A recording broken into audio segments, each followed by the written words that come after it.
Pemuda itu secara tidak sengaja menemukan batu kristal di pohon. Chow mengeluarkannya dengan penuh semangat, kemudian bersiap untuk membawanya pulang. Tiba-tiba seekor monster muncul. Chow sangat ketakutan sehingga dia lari. Secara tidak sengaja masuk ke dalam gua. Monster itu menyusul di belakangnya. Monster itu mendorong Chow hingga menyentuh sebuah pedang. Saat monster itu mendekat, Chow dengan panik mencabut pedang itu, kemudian menyabitkannya ke badan monster itu, dan monster itu berubah menjadi abu. Semua orang tercengang melihat aksi Chow. Pedang siapa ini? Semua orang nampak mengaku-ngaku. Serahkan pedang api itu padaku. Seorang wanita berbaju merah meneriakinya.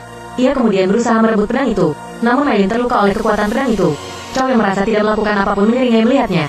Pedang api itu berasal dari Master Pedang 100 tahun yang lalu. Master Pedang naik ke langit menjadi Ratu Abadi. Kemudian dia menyegel semua kekuatan dan api di dalam pedang itu. Tidak peduli siapapun, selama bisa mencabut pedang ini, ia bisa langsung memiliki kekuatan dan menyatu dengan pedang ini.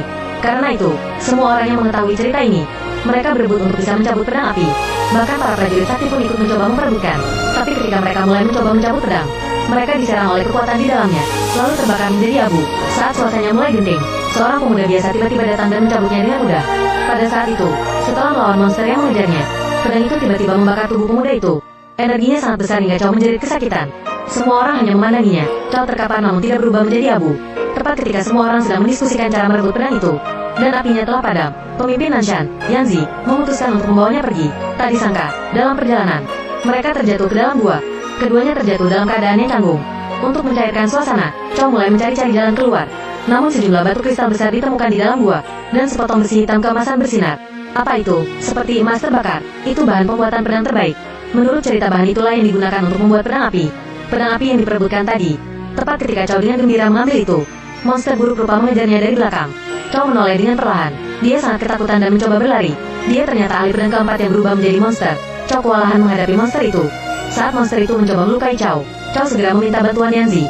Tapi Yanzi nampak aneh saat melihat monster itu. Ia berlari ke arah Chow dan memanggil monster itu, "Ayah." Chow agak kebingungan. Tiba-tiba monster itu mendorong Yanzi hingga terlempar.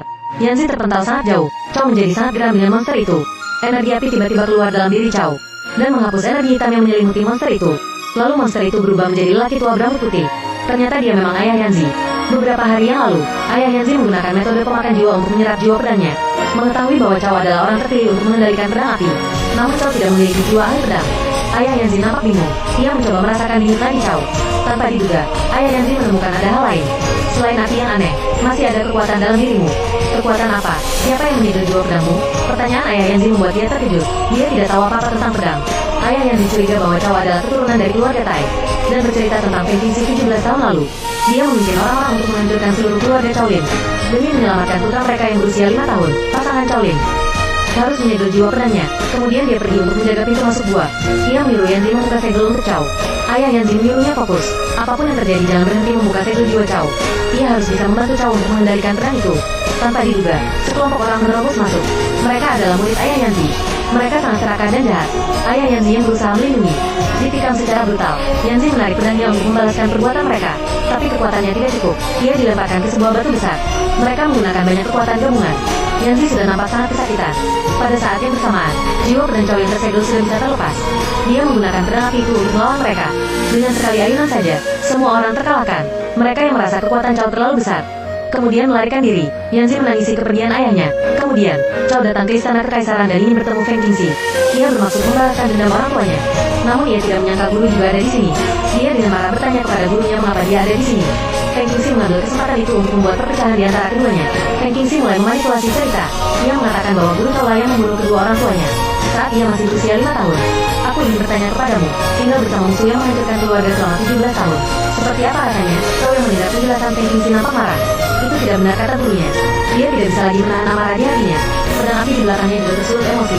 Namun, ketika Chow hendak membunuh pedangnya dan menyerang gurunya, ia tiba-tiba berubah arah dan mengarah ke Feng Qingxi di sampingnya. Karena dia tahu semua ini cerita itu hanya karangan Feng Qingxi. Tapi Feng Qingxi sudah memiliki jiwa pedang tingkat 5. Ia sama sekali tidak menganggap serius Chow. Ketika gurunya melihat ini, dia segera melangkah maju untuk membantu. Jadi mereka mulai berkelahi. Pada saat ini, segerombolan orang meringsek masuk membawa Yanzi. Chow kemudian membantu Yanzi berdiri. Segera, kekuatan pedang api itu dilepaskan. Mereka saling berkelahi dengan kekuatan masing-masing. Musuh mulai kelelahan melawan energi Chow. Saat mulai melemah, musuh mengeluarkan sebuah ilusi, menghadirkan kekasih masa kecil Chow di antara mereka. Chow yang sadar akan kehadiran kekasihnya, fokusnya menjadi teralihkan. Ia memanggil-manggil kekasihnya, namun tatapannya nampak kosong. Xia tersadar. Dia berkata jangan mengkhawatirkannya lagi. Dia kemudian mengangkat belati dan menusuk perutnya sendiri. Chow melangkah maju dan memeluk Xia. Musuh menggunakan kesempatannya untuk mengendalikan pedang, lalu membuat pedang mengelilingi dua orang itu. Chao menyaksikan kembali wanita yang ia cintai mati di hadapannya. Ia nampak sangat sedih dan marah. Dia tidak bisa lagi mengendalikan energi api di tubuhnya.